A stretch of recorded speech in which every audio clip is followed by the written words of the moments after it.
This week on The Watchman, Iran's leaders have vowed to wipe Israel off the map.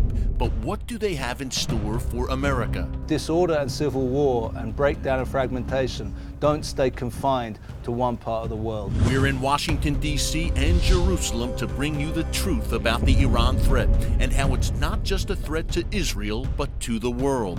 It's The Watchman. It's Christians United for Israel, only on TBN.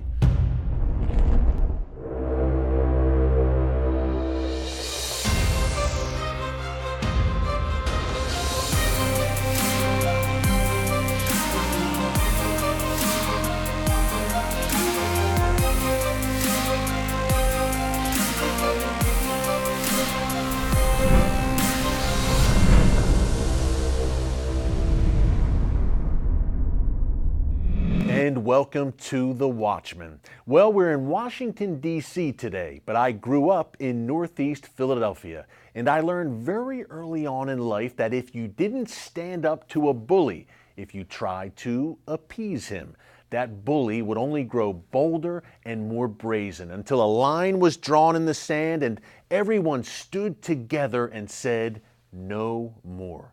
Well, we have a similar situation today, folks, going on in the Middle East, but on a much more dangerous scale. We're talking life and death. For some 37 years now, the Iranian government has sponsored deadly terrorism, threatened America and Israel with destruction, brutally oppressed its own people, and generally been a complete menace on the world stage. Now, you'd think the international community would demand that Iran change its behavior or face the consequences, that Iran's regime would be held accountable for all the chaos and misery it's caused around the world. And yet, the opposite has happened. Instead of forming a united front against the Iranian bully, the world has chosen to appease it and even reward it. As part of the nuclear deal Iran struck recently with 6 world powers, including the United States, the Iranian government will receive up to $150 billion in sanctions relief. You heard that right, folks. Iran's leadership, which has spent decades funding and training terrorist groups on Israel's doorstep, like Hamas and Hezbollah, and which has vowed to wipe Israel off the map, is being not punished, but rewarded with tens of billions of dollars from the world community. And you can bet the house that instead of using those billions of dollars in sanctions relief to build schools and playgrounds and daycare centers in their country, Iran's Ayatollahs will devote a good chunk of that money to destroying schools and playgrounds and daycare centers in Israel. And look, folks, Iran is already on the march in the Middle East, in places like Iraq, Syria, Yemen, and Lebanon, and inching closer and closer to Israel's borders. But what about the United States, the country that Iran refers to as the Great Satan? Over the years, Iran's leaders have practically copyrighted that phrase. In their view, Israel is only the little Satan. It's America that they refer to as the Great Satan, and that's no coincidence. Take a look.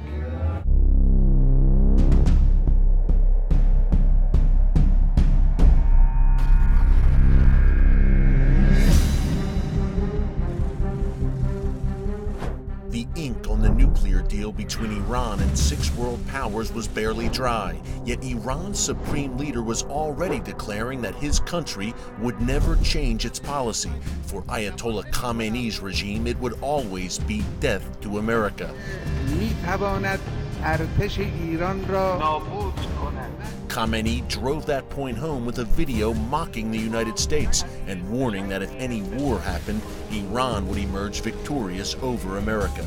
But when it comes to the United States, Iran has done much more than make threats, beginning with its seizure of the U.S. Embassy in Tehran in 1979 and continuing today. Iran was a country that bombed the Marine barracks in Beirut in 1982. They're responsible for the attacks on U.S. embassies in the 1990s in Africa. They're responsible for the murder and maiming of hundreds, if not thousands, of U.S. soldiers in Afghanistan and Iraq with these IEDs, these explosive devices that they supplied for their proxies there. And the incitement continues. Iran recently seized 10 U.S. sailors in the Persian Gulf and paraded them in front of cameras before releasing them. This incident happened after the Iran nuclear deal had already gone into effect. Supporters of the deal say that it will prevent Iran from acquiring a nuclear weapon for at least 10 years. In the meantime, however, Iran continues to test ballistic missiles in direct violation of UN resolutions. This includes intercontinental ballistic missiles, or ICBMs, that could one day reach the United States. ICBMs are capable of carrying a nuclear warhead. Iran represents the greatest threat to the security not only of Israel, but to the security of the United States. The great Satan and the little Satan, together in Iran's crosshairs. Folks, if history teaches us anything, it's that when dictators tell you they intend to kill you, you should listen to them and take them at their word. The Iranian people know that better than anyone. They've been the main victims of this death cult that is currently running their country. Unfortunately, a lot of world leaders today seem to think Iran's ayatollahs don't really mean what they say. Here at Christians United for Israel, we know better because we understand the apocalyptic, genocidal ideology of this Iranian regime. That's why the CUFI Action Fund is working to educate lawmakers here in Washington about the dire threat Iran poses to America and Israel. The Action Fund is CUFI's legislative arm and is headed up by former Republican presidential candidate and Reagan administration staffer Gary Bauer. I sat down with Gary recently to discuss how the CUFI Action Fund is sounding the alarm about Iran here on Capitol Hill. Take a look. Well, Gary, thanks for joining us here today on The Watchman. My pleasure. Iran is about to get a financial windfall, billions of dollars in sanctions relief. You were someone who fought this Iran deal tooth and nail. What are your thoughts right now? Why is this such a bad thing, Gary? Quite frankly, there's very little on the agenda here in Washington that's as important as how to deal with Iran, and as important as the implications of this deal, not only for Israel, but just as importantly, perhaps more importantly, for the United States. I think that deal was the worst diplomatic defeat for the United States, certainly in modern American history, perhaps ever. And what it's done is not bring the possibility of peace closer. It hasn't, in my view, stopped or delayed Iran from getting a nuclear weapon.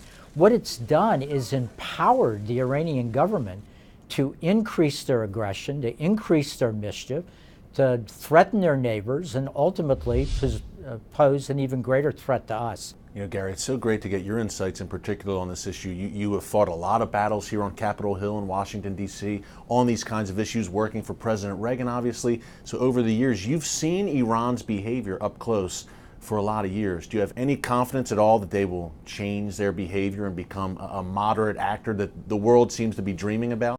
No, I don't have any doubts. This is a revolutionary regime. It is the Islamic Republic of Iran. Their whole reason for being is a reason that is rooted in their understanding of their Shia faith. And they believe they have a religious duty. I don't think we could give them more aid. We could look the other way at more provocations. All we will do is convince them that their holy teachings are correct, that they are the forerunners of a new day in the world, where Judeo-Christian civilization will be destroyed, where the Christians and Jews will all be killed.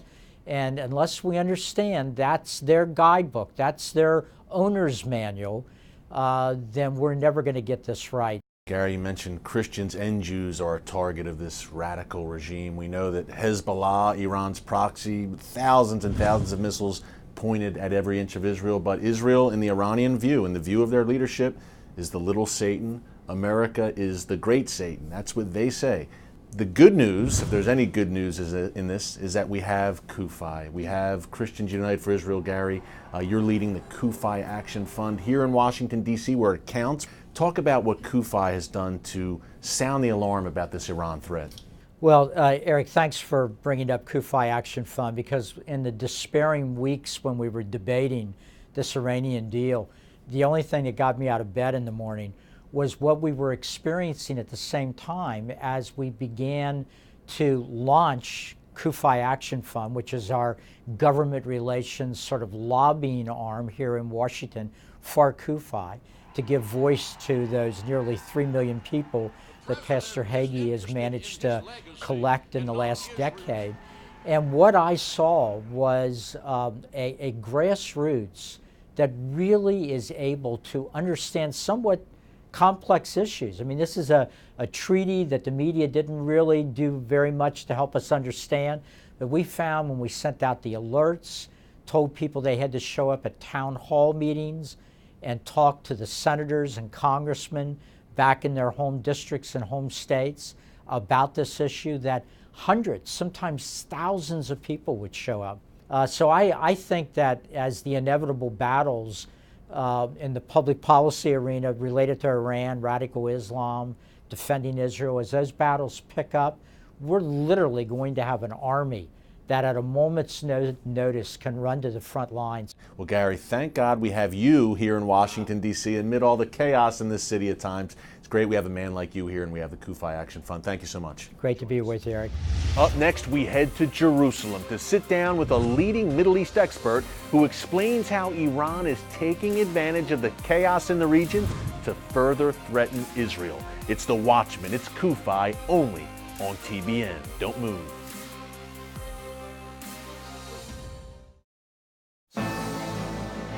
We see it all over the internet, newspapers, and television as terror groups like ISIS, Hezbollah, and Hamas terrorize Israel. Each year, the threat increases and intensifies. Will you pray for Israel? Will you confront government officials on behalf of Israel and the Jewish people? How will you answer God if you choose to do nothing? To see evil and not call it evil is evil. Not to speak is to speak. Not to act is to act. God will not hold us harmless. Stand up and speak up and do it now. Join CUFI, where 2.5 million Christians across the U.S. are working together to defend Israel in our classrooms, churches, and communities. They have an active presence in over 300 college campuses and mobilize their members to communicate pro-Israel perspectives to elected officials. Visit our website, CUFI.org.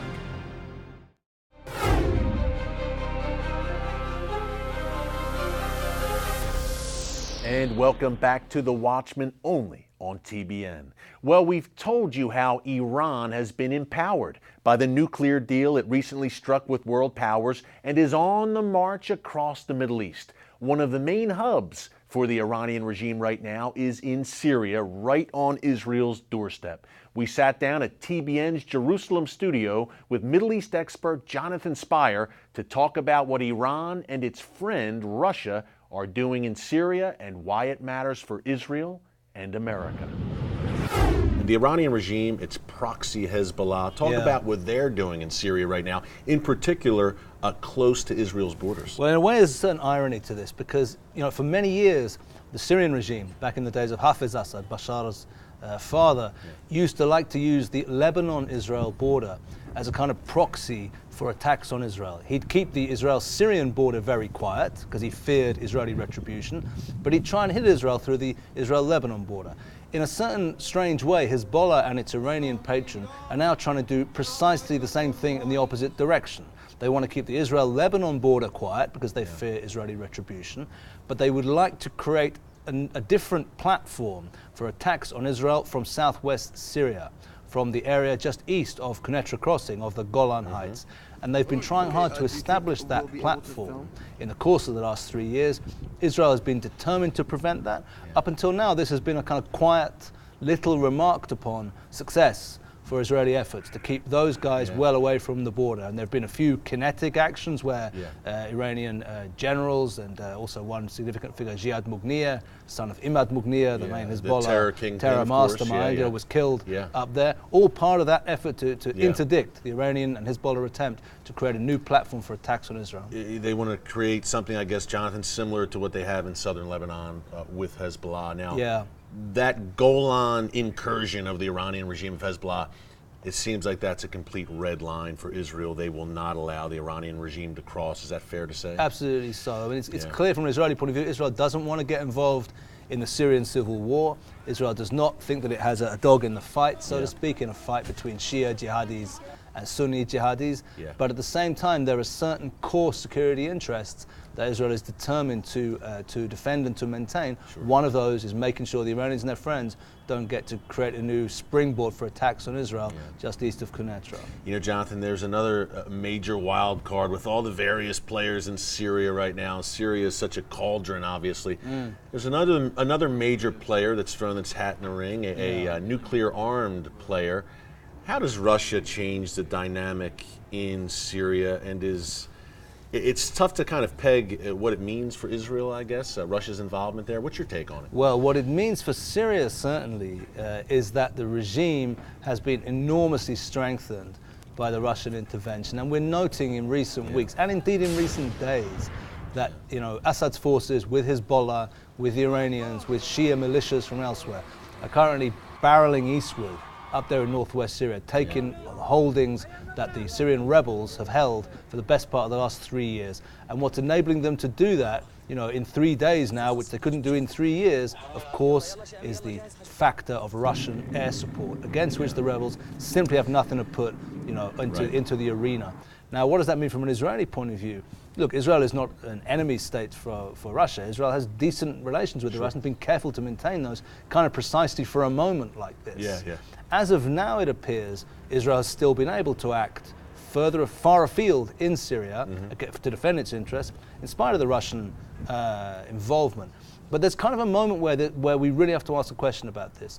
If the Russian intention is to allow Assad to reconquer the entirety of Syria, and if that presumably also includes southwest Syria, up to the border with the Golan Heights, then what does Israel do at that point? If Assad is acting against the rebels down in southwest Syria with Russian air support and defeating them and getting close to the Golan, that raises a real question for Israel. So that may well be a question which is going to be asked in the months ahead. We're not sure yet. It may not reach that point. If it does, it's a serious issue. Yeah, it's amazing. You know, Russia basically saved Assad's hide. He was on the ropes, as you've reported many times, Jonathan. And that question, if, God forbid, hostilities break out again between Israel and Hezbollah, what does Russia do? You know, they're aligned with Hezbollah in many ways right now in Syria. Why should Americans care about what we're talking about right now? At the end of the day, if there isn't order of some kind in the Middle East, that's going to come back to bite Western populations too. Tragically, we've seen that also in San Bernardino in America just last year. We've seen it elsewhere in Europe as well. End of the day, you know, disorder and civil war and breakdown and fragmentation don't stay confined to one part of the world. And the way that America can help to defeat those forces is through aligning with the many forces in the Middle East, and Israel, I think, chief among them, who want to be allies with America. But America has to kind of be in the field, so to speak, to enable that to take place. There's been a sense in recent years of a certain vacuum because the US has preferred to keep out. The US needs to be in there, not with troops on the ground, but by aligning with available allies, of which I would put Israel kind of at the top of that list. Okay, so we know that Israel's enemies are gathering and that we live in perilous times. But guess what? Christians continue to visit Israel in record numbers. Find out why they keep coming and what Israel is really like after the break. Israel's fight is our fight. We are one. We are united. We will not be discouraged. We will not be defeated. We will not be intimidated. We will not sit down. We will not be silent. We are the worst nightmare of the anti-Semites of the world. The victory is going to be ours.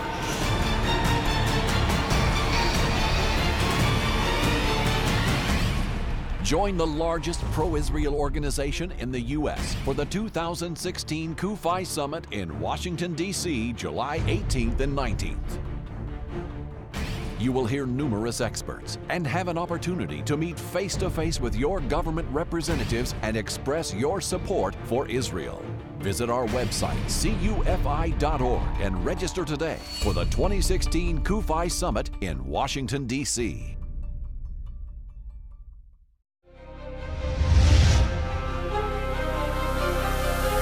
Welcome back to The Watchman with Christians United for Israel, only right here on TBN. You know, folks, I remember the first time I went to Israel. I returned home and I couldn't wait to go back. Israel was like a gravitational pull on my heart, and it wouldn't let go. I've talked to so many Christians who feel exactly the same way, so it was a lot of fun for me recently to spend time with two groups of pastors in Jerusalem. Now, one group was from the American Southwest, and the other was there as part of CUFI's Diversity Outreach. Many of these pastors were visiting Israel for the first time thanks to CUFI, and something tells me they'll be back real soon.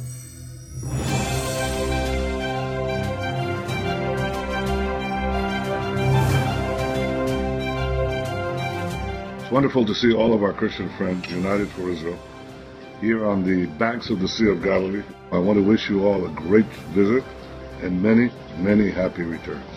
When I approached the wall, the Kotel, during Shabbat Shalom, that's when it really, the presence of God really just came so real to me. And I was just leaning up against the wall, praying to God, and realizing that this is where Jesus prayed, and I felt his presence, and I was just weeping and crying. We have just recently, over the last year, CUFI itself has added an African outreach coordinator, an Asian outreach coordinator, a Latino outreach coordinator, and in the next couple of weeks we'll be announcing our Native American outreach coordinator. These are representatives within the Christian community that love Israel, love the Jewish people, many who are already a part of CUFI, but we're doing a more concerted outreach in those communities. They've seen the diversity of the community. They've seen Jewish people from all different parts of the world that are here, so they're blown away, and they are so excited, they're so appreciative to CUFI. We've had several situations where I think the Lord has just fallen upon us. When we met with the soldiers, there's just a sense of hospitality and camaraderie. When we were in a restaurant with some Jewish people, there was just a moment of community there. The one question that's really been permeating my mind as we've been here is, what would the world be like without Israel? What would we be like without the concepts of created in God's image, or faith of Abraham, or the law of Moses? He's coming back again. He's coming back again for me. This place is where it's at. This is where it's at. I love it. Most peace-loving, awesome people, just sweet, hospitable, inviting. There's so many words I can't even think of. I had to write a dictionary to explain how good the people have been to us. I mean, we ate last night with a rabbi, just phenomenal man of God, and just knowing that there's such a mutual love and respect, and they respect us, we respect them, and so we love Israel. Pretty amazing how one trip to Israel can be an absolute life changer.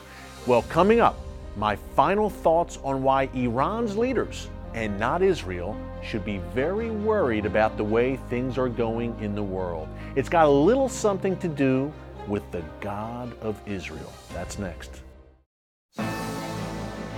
We see it all over the internet, newspapers, and television as terror groups like ISIS, Hezbollah, and Hamas terrorize Israel.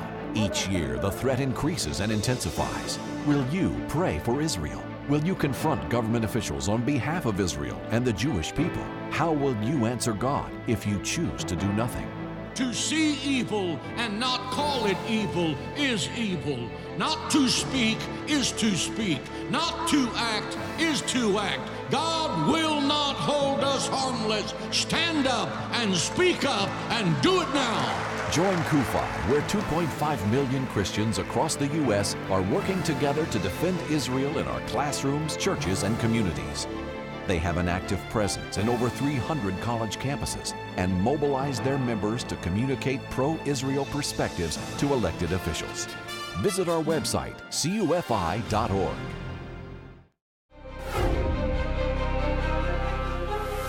And welcome back to The Watchman on TBN. Well, Iran's supreme leader, Ayatollah Khamenei, recently wrote a book saying that within 25 years' time, Israel will not exist. He went into great detail on how he and his radical Islamic allies in the region would erase Israel from the map. Gradually, bit by bit, they will make life intolerable for the Israelis. You know, Ayatollah Khamenei is not the first tyrant who has targeted the Jewish people in this way.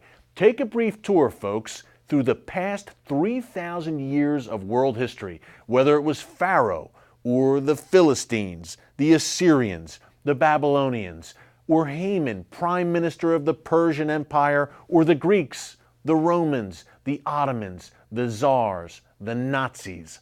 All of these individuals, empires, and nations had two things in common.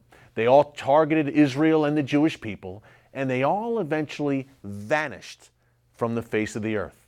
That's quite a track record, folks, and I don't believe in coincidences, especially when tiny Israel remains against all odds, and the Word of God says it's not going anywhere, ever. In Psalm 37, King David writes, "The wicked plot against the righteous and gnash their teeth at them, but the Lord laughs at the wicked, for he knows their day is coming. Their swords will pierce their own hearts, and their bows will be broken." Are you listening, Ayatollah Khamenei? It won't be easy, but Israel will not only survive, it will thrive. History and the God of all history guarantee it. And if you're a Christian, remember, Jesus never said, "Until I return, you just sit there and you wait for me." We have a duty and a special charge to stand up in such a time as this for Israel and the Jewish people. So join with us here at Christians United for Israel. Join the movement. Well, thanks for joining us here on The Watchman, and until next week, God bless you, and remember, never hold your peace.